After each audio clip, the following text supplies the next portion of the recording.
Today, Cristiano Ronaldo is a billionaire sports icon. He holds scoring records that seem mathematically impossible to break, projecting an aura of absolute physical perfection. But strip away the global fame, and you land here, Funchal, Madeira.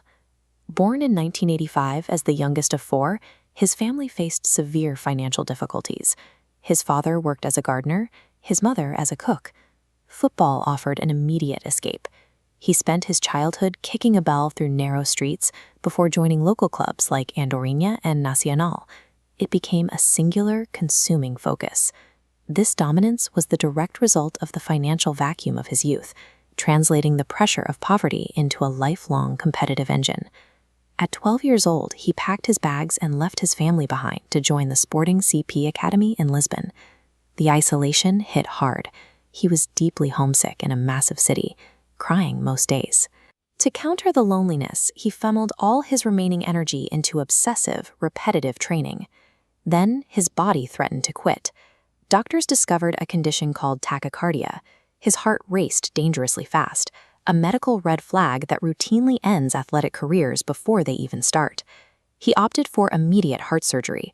Within days of the treatment, he stepped right back onto the training pitch. Overcoming a literal cardiac defect set a permanent baseline for his mental toughness. He decided early on that no biological limitation would dictate his future. By 2003, his raw talent was undeniable. During a friendly match, he completely dismantled Manchester United's experienced defense, embarrassing seasoned veterans with his footwork. Manchester United's legendary coach, Sir Alex Ferguson, saw enough. He demanded the club sign the teenager immediately. Inside Old Trafford, he initiated a massive physical transformation. He entered the facility as a skinny, easily bullied teenager and intentionally packed on muscle to survive the physical English league. His technique sharpened right alongside his physique. Under Ferguson's strict management, he tightened his passing, eliminated wasted dribbles, and maximized his striking power. The hardware piled up quickly: 3 Premier League titles, FA Cups, a Champions League trophy, and in 2008, his first Ballon d'Or. The Manchester United era rebuilt him.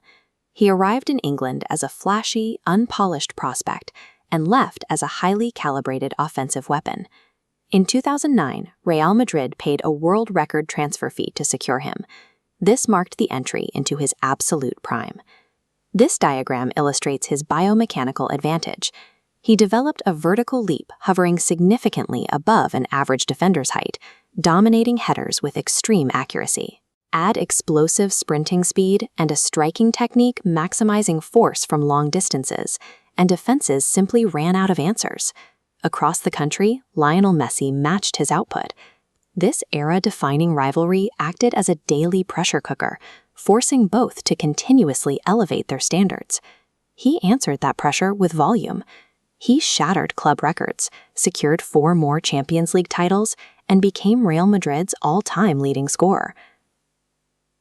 In Madrid, goal scoring became the byproduct of a larger project, the meticulous engineering of a mechanically flawless athletic body. By 2018, rather than coasting into retirement, he relocated to Juventus. He specifically chose to test his offensive output against highly tactical Italian defenses. He continued to expand his footprint with an emotional return to Manchester United, followed by a pioneering move to Saudi Arabia's Al Nassr FC, pulling global attention to a rapidly growing league. Running parallel to his club career is the immense weight of the Portuguese national team.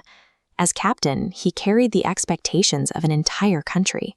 He delivered on that stage, securing the Euro 2016 championship and the 2019 Nations League, eventually becoming one of the highest-scoring international players in history.